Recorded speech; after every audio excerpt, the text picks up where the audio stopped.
नमस्कार दोस्तों, मैं अमित कुमार सिंह आपका स्वागत करता हूँ मैं अपने यूट्यूब चैनल में। और मैं किसी भी डिस्कशन से पहले मैं आपसे बस एक अनुरोध करना चाहता हूँ, रिक्वेस्ट करना चाहता हूँ कि कृपया अपने घरों से तभी निकलें जब बहुत ही ज़रूरी हो। Stay home, stay safe. Now अब हम डिस्कशन करते हैं जिसके बारे में हमने डिस्कशन करने के लिए आइए आज किया। सबसे पहले हम डिस्कशन करेंगे जस्ट हम डिस्कशन करेंगे आज आलोक इंडस्ट्री के ऊपर। और आलोक इंडस्ट्री में अगर सबसे पहले हम देखते हैं कि आज का मार्केट क्या है, तो हम सबसे पहले चलते हैं अपने उस पे क्या कहते हैं एनएससी की वेबसाइट पे। तो जब एनएससी की वेबसाइट पे जाते हैं तो आज देखिए कि आज भी आलोक इंडस्ट्री लगभग 4.86% का लोअर कट लगा के 27 रुपये 40 पैसे पे क्लोज किया। और आज जो ट्रेड हुआ है लगभग 13,27,845 हुआ है और डिलीवरी 99.12% का है, 13,16,136 रुपये का। और अगर हम ऑर्डर में देखें तो 27 रुपये 40 पैसे के हिसाब पे 6,89,364 का ऑर्डर लगा हुआ है। और कल भी ये लग रहा है कि ये लोअर कट ही लगेगा, क्योंकि 6,89,364 लगा हुआ है और बाई में कोई भी ऑर्डर नहीं लगा। तो कल को अगर ये ओपन तो लोअर कट में होगा, और अगर इस पे बैक करना है अपर कट की तो कम से कम इतने बायर, इससे ज़्यादा बायर्स चाहिए। आई थिंक इसके डबल बायर चाहिए तब जाके होगा। और ये भी एमओ ऑर्डर लगा हुआ है और कल मॉर्निंग का प्री ऑर्डर भी इसमें आएगा, तो कल के भी चांसेस ये लोअर कट पे ही लग रहे हैं। और अगर हम बात करें फंडामेंटली आलोक इंडस्ट्री की, तो फंडामेंटली बहुत ही स्ट्रॉन्ग है। अभी हम उस पर डिस्कस करते हैं क्या हो रहा है। तो अगर हम बीएससी की साइड पे भी जाते हैं तो जस्ट एक मिनट, बीएससी साइड पे मार्केट आज बीएससी पे भी लगभग 4.96% डाउन होके 28 रुपये 75 पैसे पे क्लोज हुआ। और ये पूरे दिन भर 28 रुपये 75 पैसे ही रहा। अब बीएससी का जो ट्रेड वैल्यूज था, जो क्वांटिटी ट्रेड हुआ 1,05,876 और डिलीवरी भी हुआ 1,05,876। तो यहाँ 100% का डिलीवरी हुई है बीएससी पे। और बीएससी पे हम एक डिस्कशन करते हैं कि बीएससी पे आज आप ध्यान से देखो कंपनी के अनाउंसमेंट में यहाँ पे share holding for the period of the June 30 2020 को आज एक जो जून 30 2020 को शेयर होल्डिंग के जो पीरियड थे उस पे जो जिनका जितना शेयर था वो लॉन्च किया कंपनी ने। तो आप 22 जुलाई को 9:50 मॉर्निंग में किया था। Alok industry limited has submitted to BSC the share holding pattern of the period ended June 30 2020।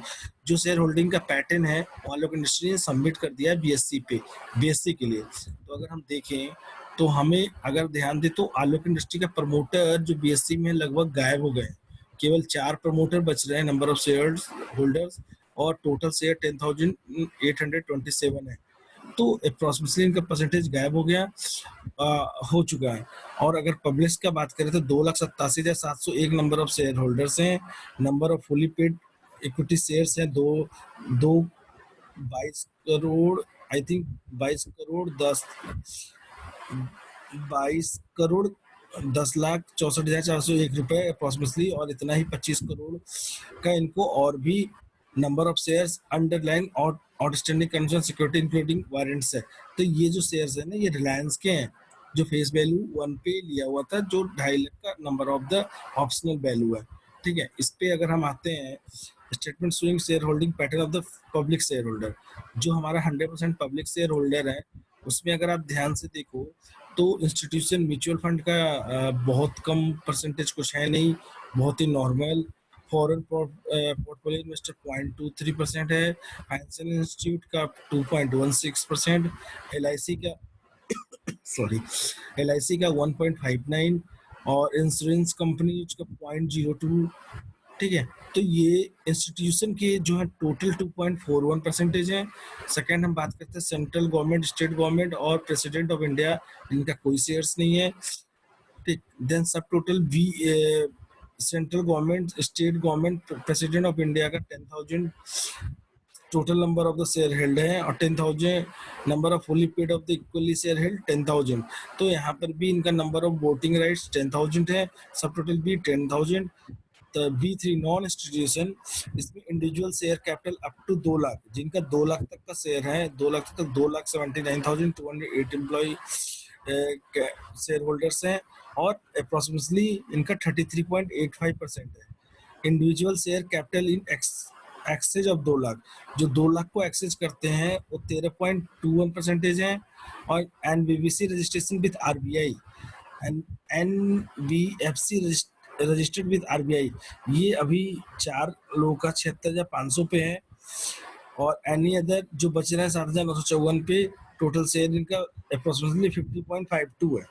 Trust का भी शेयर है, 7 से लोगों का शेयर है 15,750।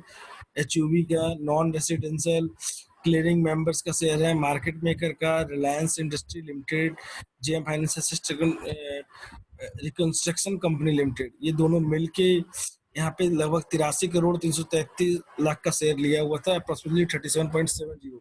और ध्यान से देखो, जो ऑपरेटर्स के शेयर थे जेएम, तो वो कन्वर्ट होकर जेएम फाइनेंस पे आ गए हैं 6.15। अगर आप पहले का देखोगे ना बिफोर जून, तो ऑपरेटर्स के पास थे, तो मीन्स ये हुआ कि ऑपरेटर्स जेएम फाइनेंस और रिलायंस ने मिलके अप्रोक्सीमेटली 37.7 और 6.15 अप्रोक्सीमेटली अगर आप देखो तो 43.95% का शेयर रिलायंस और जेएम फाइनेंस ने ले लिया है। बोर्डिज कॉर्पोरेट टोटल 47.40 ये दोनों के लिए है और सब टोटल भी ठीक है। अगर हम थोड़ा सा एक इनका वो देख लेते हैं, वो आया हुआ है कंपनी के रिमार्क्स। आप कंपनी का रिमार्क्स एक बार देखो तो, in accordance with the resolution plan approved by the national company law tribunal Ahmedabad bench, the company held on February 28-20। Tribunal law tribunal Ahmedabad का एक बेंच है जो 28 फरवरी को जो allotted of the preferential basic equity share ₹1 पे each at the premium of ₹2 per equity share of the cash for the total consider ₹250 crore and 250 crore 9% optional convertible preference share as a ₹1 each of the cash as per what total considers और 250 करोड़ to Reliance Industry Limited, total 250 crore Reliance industry limited के पास share है। और the said equity share and OCPS are locked, जो optional share है वो locked है। Note two, in accordance to the resolution plan approved by the national company law tribunal, national company law tribunal के द्वारा accordance में ये approve हुआ है कि अहमदाबाद बेंच ने किया है। And upon implementation Reliance industry and JM financial with JM financial on March 2018 को trust will acquire joint control of the company. Okay, means यहाँ से ये प्रूव होता है, अगर आप इसको देखो, trust will be acquire joint control of the company. Who is a trust? Reliance industry and JM financial. Means यहाँ से ये होता है कि यहाँ का आलोक इंडस्ट्री का मैनेजमेंट बहुत ही अच्छे हाथों में जा चुका है और इसका असर हमें आगे मिलेगा। इसका जेएम फाइनेंस के आगे मिलेगा और शेयर होल्डर्स आगे बढ़ेंगे। तो अगर अब हम उनकी बात कर ले आलोक इंडस्ट्री में, तो पॉजिटिव न्यूज बहुत सारे हैं। अगर आप देखो, रिलायंस के 37 शेयर हैं, जेएम फाइनेंस के 6.1 शेयर हैं, LIC के अप्रोक्सीमेटली 2% हैं। ठीक है, अगर ये शेयर होल्डर्स की बात करते हैं तो एक अच्छे मैनेजमेंट के हाथों में शेयर होल्डर्स हैं और कंपनी का कामडोर बागडोर अच्छे हाथों में आ चुका है। तो इसका एक और रिलायंस का कामडोर आने से एक फायदा ये होगा कि वॉलमार्ट और हाईलाइट से इनके जो आलोक इंडस्ट्री के हैं, आलोक इंडस्ट्री के जो एक्सपोर्ट के हैं वो जो पहले कम होते थे, अब रिलायंस के आने से बहुत ही ज्यादा हो रहे हैं। तो एक्सपोर्ट पे भी बहुत काम कर रहे हैं। नॉर्मल इनका टेक्सटाइल का भी एक्सपोर्ट हो रहा है, PPE किट एंड N95 के भी एक्सपोर्ट पे गवर्नमेंट का अप्रूवल आ चुका है। और आत्मनिर्भर भारत के तहत इनको गवर्नमेंट की तरफ से कुछ सब्सिडी मिल सकती है टेक्सटाइल कंपनियों में।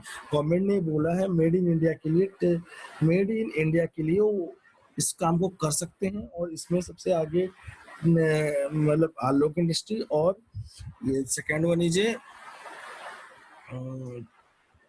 आलोक इंडस्ट्री और अरविंद, इन पे गवर्नमेंट ज़्यादा ध्यान देगी क्योंकि ये टेक्सटाइल कंपनियां हैं और इनको सब्सिडी मिल सकती है, तो इसमें भी आलोक इंडस्ट्री को बेनिफिट्स है।